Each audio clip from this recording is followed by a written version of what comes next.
এইমাত্র বালিয়ারা ঘাট থেকে ফিরছি পাতিগুনিয়া ঘাটে, মানে মৌসুমী দ্বীপ থেকে আবার ফিরছি 10 মাইলের উদ্দেশ্যে। ওখান থেকে অটো বা বাসে করে যাব নামখানা স্টেশন।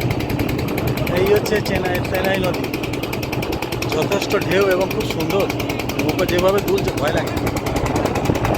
বালিয়ারা ঘাট রিজার্ভ করা আছে। হ্যাঁ, এই যে ম্যানগ্রোভের জঙ্গলে ভরা আছে। এই নদীর ঢেউটা দেখো, অদ্ভুত।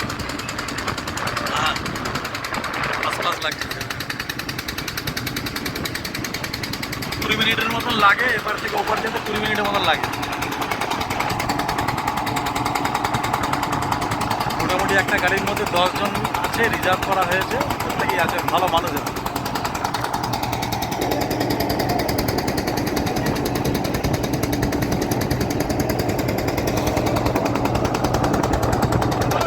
সব মৌসুমী দ্বীপে শনিবারে এসেছিল, যাদবপুরে বাড়িয়ে দেয়।